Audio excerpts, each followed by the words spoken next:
Kain ka pa. Aniya sa anak habang sinusubuan ng tinapay. Mabuti na lang at sakto para sa paupang bahay ang bitbit niyang pera. Kapatid mo?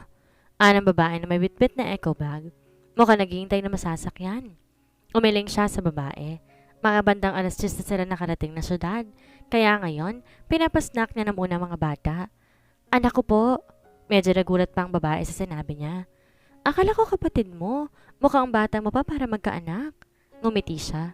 23 na po ako. Tumangot-tango ang babae. Pinahid niya gamit ng panyo ang bibig ng anak.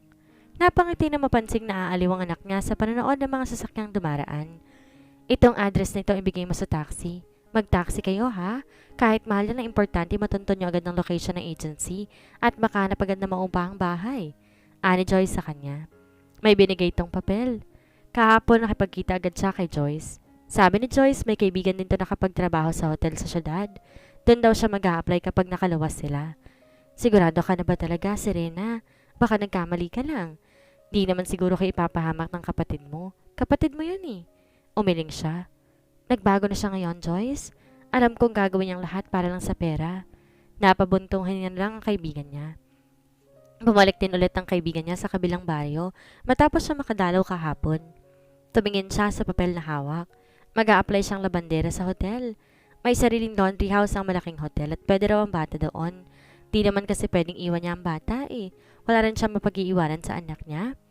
Nagpapasalamat siyang tumatanggap ang hotel ng empleyadong di nakapagtapos ng pag-aaral, katulad niya. Ito po ang address, kuya. Binigay niya ang papel na makasakay sila ng taxi. Binaba sila sa maliit na gusali na may dalawang palapag. Naabutan niya pa may nakapila sa labas. Sakto at Sabado. Baka ngayon ang pasa ng papel para sa mga nag-a-apply. Kagabi pa siya nakahanda at nakagawa ng resume at nakaready na rin ibang papel para maka-apply. Kilalabit siya ng anak niya. Sa kanya lang naalalang wala pa silang kain ng anak niya at maghahanap din sila na mauupahan ngayon. Nagugutom ka na ba? Pariniguro niya. Baka kasi pwede pa sila magpasa muna sa office ngayon para mamaya babalikan na lamang nila. Natatakot din siya baka hindi na siya makahabol at wala nang bakante. Tumango ang anak niya. Nakagat niya ang labi. Di niya naman kaya makita nagtitiis ang anak sa gutom, kaya wala talaga silang choice ngayon. Tara! Inalalayan niya ang anak habang bitbit sa kabilang kamay ang bagahe. May mga signage siyang nakakita na may nakalagay na room for rent. Kaya lang medyo mahal ang iilan kahit naghanap pa sila ng ibang paupahan na kaya sa budget niya. Kalauna napagod din sila kaya tumigil muna sa tindahan. Nakakain ang anak niya kanina pero nauuhaw naman to ngayon. Tubig ang sa kanya na tigpipiso habang juice sa anak niya. Malboro, anang matandang lalaking lumapit sa tindahan. Magsisindi dapat ang matanda na mapansin si Serena. Namilog ang mata na matanda na mapagmasdan si Serena. Teka, bakit parang pamilyar ka? Nagtataka si Serena nang napatingin sa lalaki. Nagulat si Serena na mamukhaan ng matandang lalaki. Ineng? Tatay? Ito ang matandang tumulong sa kanya nung hinold up siya dati. Yung matandang lalaki naghatid pa sa kanya sa terminal ng bus. Ikaw nga! Tuwang-tuwa pa ang matanda na makumpirmang siya nga iyon. Napalanok siya na mapansing nakatitig ang matanda sa batang nakahawak sa manggas ng damit niya. Kapatid mo? Anito. Anak ko po. Tumango-tango ang matanda na may pagkunat sa noo. Halatang nagtataka habang nakatingin sa bata. Nang uusisa ito. Nalaman ng lalaki naghahanap sila ng paupahan at naghahanap din ng trabaho. Trabaho? Naku, sakto. Pumitik pa sa ere ang matandang lalaking si Tatay Delphine. Walang kasama si Evangeline. Ang tinutukoy ni Tatay Delphine ay ang anak nito. Room girl yon sa hotel. Naghahanap ng pupwede niyang backupan para makapasok sa trabaho. Kailangan ng trabahante. Ang laki-laki ba naman kasi ng hotel na pinagtatrabahuhan niya? Ayaw niya sanang sumama kay Tatay Delphine, lalo pat alam niya nagtatrabaho ang matanda kay Henzo. Hindi niya alam kung hanggang ngayon doon pa rin to nagtatrabaho. Mapilit ang matanda at isa papagod na rin ang anak niya sa biyahe kaya napilitan siyang sumama na lamang. Ngayon nag-aalala siya para sa anak niya. Gusto niyang pumasok bilang room girl sa hotel. Nabanggit na matanda na sa 50K ang buwan noon bilang room girl. Malaki-laki nga kumpara sa kinikita niya sa bukid noon. Itong asawa ko, pwede siya magbantay sa anak mo. Bayaran mo na lang ng buwanan. Nagbabantay din yan sa pamangkin niya, wala namang sahod. Ani Tatay Delphine. Oo nga naman. Sumang-ayon din naman agad ang asawang si Nanay Lolita. Kaya lang hindi sanay sa ibang taong anak niya. May paupahan din pala sina Tatay Delphine at abot kaya din ang renta doon. Kaya yun na lamang din ang kinuha niya. Nakapagdesisyon siyang habang hinihintay kung kailan pupunta doon ang anak ni tatay. Sasamahan niya muna ang anak doon hanggang masanay at pwede nang iwan kay Nanay Lolita. Magilaw sa mga bata si Nanay Lolita na agad namang napamahal sa anak niya. May mga kaedad ding kalaro doon kung kaya hindi nabuboard ang anak niya. Kaya nang dumalo doon ang anak ni Tatay Delphine para kunin siya para sa trabaho, nakapaghanda na siya. Mabuti nilang nakahanap agad si Papa na magiging partner ko. Mukhang madali ka namang matuto eh. Si Evangeline. Ito ang nag-process sa lahat para makapasok agad siya doon. Bagot na raw tong mag-isa tuwing naglilinis kaya sinikap itong maipasok agad siya. Bumangon si Enzo mula sa kama. Dalawang babaeng hubot-hubad ang ay nakasalampak sa kama. Dalawang babaeng pinasok na sa hotel kagabi. He is frustrated. Hanggang ngayon wala pang nabubundis sa mga ikinama niya. Kung sino-sino nang pinatulan niya. Kamukha siya ng Yossi at silindahan to saka nagtungo sa balkonahin ng hotel room habang nakaroba lamang. Tila lumiit ang tirasa dahil sa malaking katawan niya. His size is dominating the place. Nilagay niya sa tenga ang Bluetooth earpiece nang may tumawag. Hello sir, may meeting po kayo kasama ng board member within 1 hour. Anang lalaki sa kabilang linya. I'll be there. Okay po. At binaba na ang tawag. Napansin niyang mula sa pagkakahiga ay tumayo ang dalawang babae.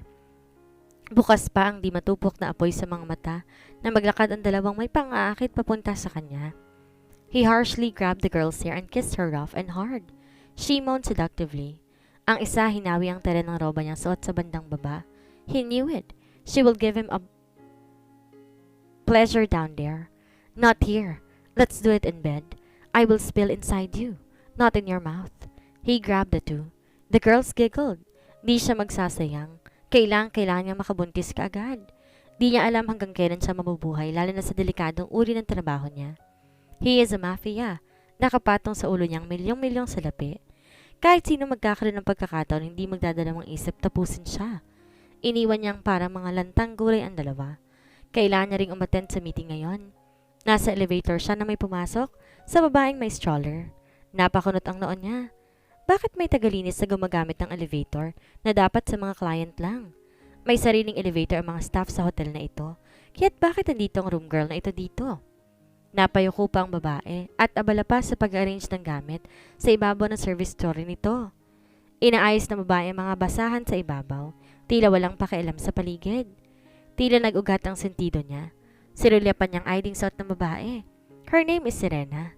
At nang umangat ang tingin ng babae, muli niyang nakita ang pamilyar na itsura. Agad na balik sa alaala niyang itsura ng babaeng nakita niya na kasama ni Tatay Delphine noon sa labas ng gate ng kanyang mansyon. At ang babaeng nakita niya noon sa pamilyan sa probinsya noon.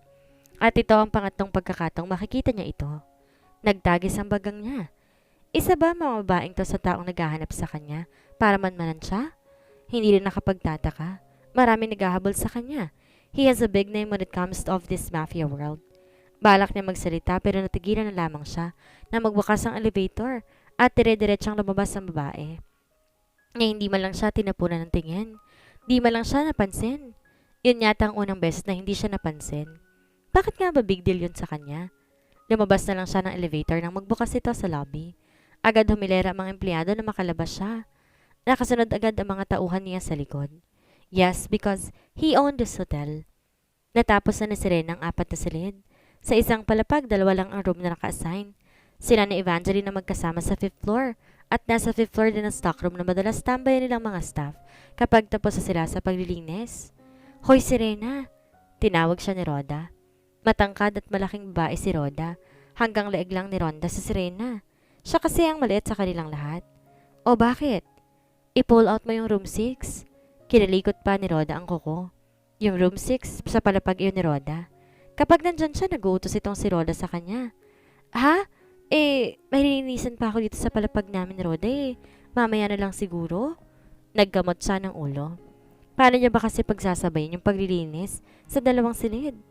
Kailangan ngayon na. Ano ba? Gagamitin na ngayon yun eh. Bulyaw ni Rhoda. Buntik na siyang mapatalon sa gulat. Bigla-bigla na lang kasing naninigaw itong si Rhoda.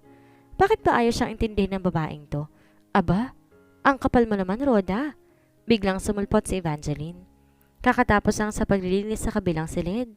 Namayawang si Rhoda, halatang papalag din kay Evangeline. Parang sino ka kumakautos Sino ka ba dito? Sumbong kita sa manager, makikita mo. Biglang namutla si Rod at agad kinuha ang trolley para magtungo sa elevator. Ano ka ba? Ba't ka nakikinig sa bruhang yon?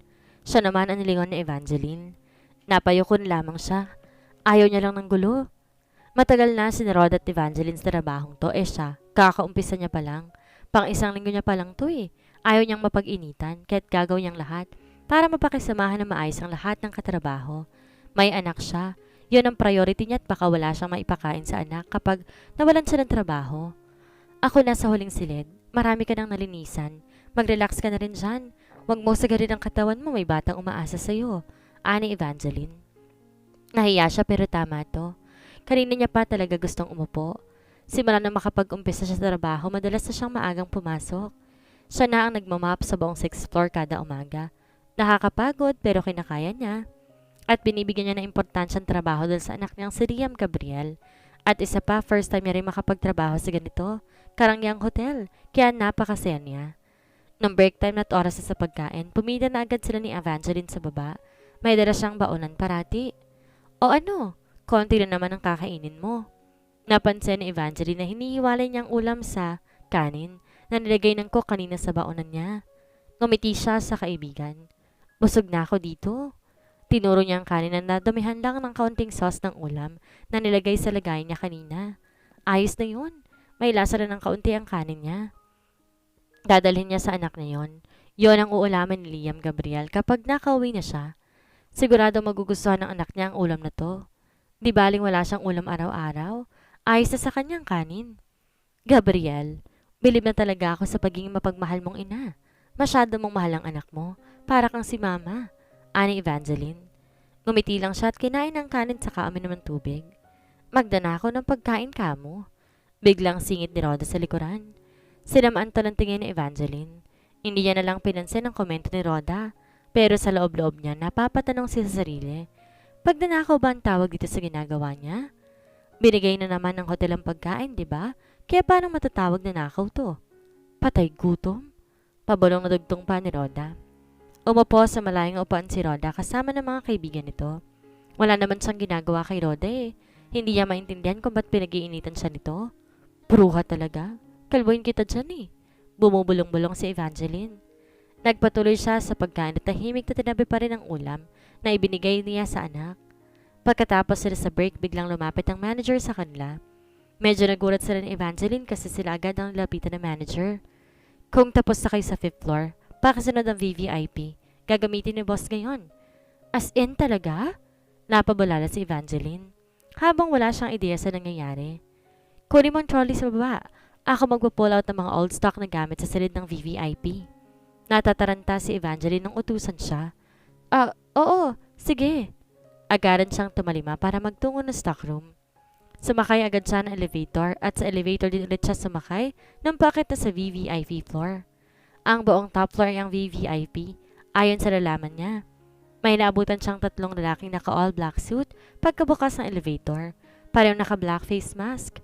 Agad dumako ang tingin ng 3 sa kanya, lalo na ang lalaking nasa unahan. Excuse me po? Aniya sabay pasok na malaking service trolley. Sa susunod, ang elevator ng staff ang gagamitin mo. This elevator is not for the staff. Isang baritonong boses ang pumainan lang, galing sa lalaking nasa harap ang boses. Napaisip siya. Oo nga pala. Nasabi na ni Evangeline na dapat niyang gamitin ng isang elevator at hindi ang elevator na to. Pero nagmamadali kasi siya Parating puno ang elevator ng mga hotel staff. Matatagalan siya kapag yun ang ginamit niya. Sorry po, hindi na po mauulit. Pahiya siyang yumuko. Gusto niyang pindutin ang top floor button pero natatakot na siyang kumilos matapos magsalita ng lalaki. At ang worst na pagsabihan pa siya. Sana bumaba na ang 3 para makapindot na siya, pero hindi pa rin bumababa ang 3. Kinakabahan na siya. Baka bigla na lang bumalik bababa ang elevator kasi hindi niya pa napipindot. Baka masalo siyang matagalan. Magagalit si Evangeline kapag na-late siya. Kinakabahan na tuloy siya ngayon. What floor? Gulat na napatingin siya sa lalaki. Tulala siya at di agad nakapagsalita. Anong floor daw sabi ni boss? Nagsalita na rin ang lalaking malaki ang katabang nasa likod. Nataranta na agad siyang sumagot. VVIP po sir. Salamat po. Ang tinawag na boss ng lalaki sa likod, ang siyang pumindot sa button ng VVIP. Salamat po. Ulit niya sa baybaw ng slide. Nang tumunog ang elevator, dumating na sa VVIP floor. Agad ding bumukas ang pinto nito. Pagkabukas, nagulat siya na makita ang anim na nakailerang mga room staff sa labas ng elevator. Nakita niya si Evangeline, kasama ng anim na staff.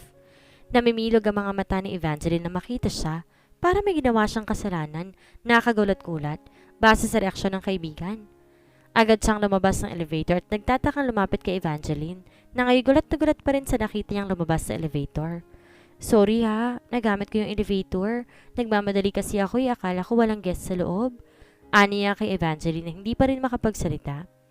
Napatingin siya sa tatlong lalaking lumabas ng elevator. Dumaan to sa harapan nilang lahat. Dito rin pala ang tungo ng mga ito. Kala niya sa ibang floor ang tungo ng tatlo. May kakaibang araw siyang napansin habang naglalakad. Sa harap nila ang lalaking nasa unahan. Kakaibang di niya maintindihan at di na ma-explain. Matangkad to. Malaki ang pangangatawan. Kapansin-pansin ang malagong kilay at ganda ng mata. Napaisip siya. Parang artista at modelong tindig ng lalaki. Dinagdagan ng kaalamang boss ang tawag dito ng dalawang lalaking nakasunod dito. At nasa VVIP ang lalaki. Ibig sabihin di talaga ito basta-bastang tao. Nang tuloy ang makadaan ang tatlo, agad siyang hinarap ni Evangeline. Hinampas siya bigla sa balikat. Aray, Evangeline! Napahawak siya sa brasong nasaktan. Ang tanga-tanga mo! Napanguso siya sa kaibigan. Halatang iritado ang kaibigan niya. Grabe! Sa lahat ng ginawa mo, ito ang pinakatanga si Rena. Diyos ko naman! Napasa po si Angeline sa noo. Sorry na, nagmamadali talaga ako kanina eh. O tapos, nakaabot ka ba? Tapos na kami dito sa nakaakyaat at kasabay mo pa talaga ang... Hindi na ipinagpatuloy ni Evangeline ang sasabihin dahil sa inis. Sinusuyo niyang kaibigan hanggang sa nakababa na sila. Halos ayaw siyang kausapin ni Evangeline. Ayaw pa rin siyang kausapin ito kahit sa kantin. Tinatabi niya naman ang ulam niya nang biglang padarag na nilagay ng kaibigan ang ulam nito sa baonan niya.